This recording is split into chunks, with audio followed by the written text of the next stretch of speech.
Ada yang tahu yasinan nggak? Ini kasus sensitif ini. Ya. Tahu yasinan? Ya, saya dilahirkan di Payakumbuh, Pak. Itu pusat Muhammadiyah, ya. Teman-teman Salafi banyak di situ, Majelis Mujahidin banyak di situ, Sufi tarekat juga berjamur di situ. Ramai, ya. Sangat ramai sekali. Dan ini majmuk. Tiba-tiba satu kali ada sahabat kita meninggal orang tuanya. Sahabatnya nggak ngerti dalil, ngajinya ya begitulah, sekali sebulan itu sudah syukur. Pas ketika sudah meninggal malamnya ada orang baca Yasin, tiba-tiba ada seseorang bilang gak boleh baca Yasin. Kenapa? Beda. Kan begitu. Wow, dia pakai dalil juga, dalilnya kullu bid'atin dolalah, benar juga dalilnya. Tapi pemahaman terhadap dalil benar nggak? Belum tentu benar. Nah, kita coba cek. Kita nggak usah pakai ustadz sekarang ya. Antum pakai ustadz sekarang kacau, bisa bentrok begini terus. Sekarang coba lihat. Ada yang meragukan Imam Bukhari? Nggak ada. Imam Bukhari punya murid dari Imam Tirmizi. Imam Bukhari punya sahabat namanya Imam Abu Dawud, sama-sama ngaji kepada Imam Ahmad.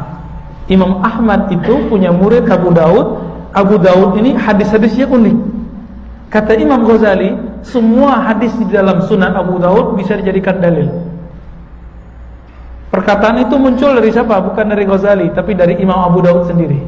Maka Imam Ghazali mengatakan, orang yang ingin menjadi mufti, ahli fatwa, mesti menguasai Sunan Abu Dawud, temannya Imam Bukhari. Apa kata Imam Abu Dawud? Hadis yang aku tidak komentari, maka hadisnya salih. Apa arti salih? Wa ma sakattu anhu fahuwa salih. Jadi orang Mekah dapat kitabnya Imam Abu Dawud. Abu Dawud bukan orang Mekah, Pak, orang Sijistan. Orang Sijistan, ya. Dikirimin buku-buku itu kok ke orang Mekah kaget. Ini buku bagus sekali, lengkap. Lalu orang Mekah kirim surat ke Imam Abu Dawud. Ya Aba Dawud, wahai Abu Dawud, hal kullu hadisin rawaitahu fi hadzal kitab sahih? Apakah semua hadis yang kamu riwayatkan dalam kitab ini sahih? Apa jawaban beliau? Wa ma sakattu anhu fahuwa salih. Yang aku tidak komentari itu hadisnya saleh. Saleh artinya apa? Boleh dipakai, boleh diamalkan, karena ada ulama salafus saleh yang mengamalkannya.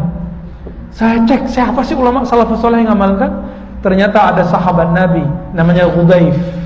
Dalam Musnad Imam Ahmad disebutkan Hudzaif ketika dia mau meninggal, dia panggil sahabat-sahabatnya untuk membacakan Yasin di hadapannya, dan setelah dia meninggal.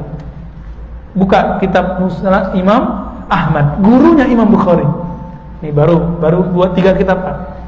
Lanjut. Selain Sahih Bukhari, antum tahu ada kitab sahih lain namanya Sahih Ibnu Hibban. Semua hadis di dalamnya menurut Imam Ibnu Hibban hadisnya sahih. Imam Ibnu Hibban punya guru lebih banyak daripada Imam Bukhari, pecah rekor. Cuma dulu belum ada muri, jadi nggak ada rekor muri. Berapa gurunya? Imam Bukhari 1700, dia punya guru 2000. Jadi gurunya lebih banyak daripada Imam Al-Bukhari. Namanya Imam Ibnu Hibban, pengarang kitab sahih ketiga. Si kitab sahih kedua namanya Sahih Ibnu Khuzaimah. Nah, kita nggak usah bahas itu dulu. Sahih Ibnu Hibban. Saya teliti hadis ini, adakah hadis tentang yasinan di dalam? Ternyata ada. Adakah di Sunan Abu Dawud? Ternyata ada. Tapi kenapa saya tidak dapat tradisi itu?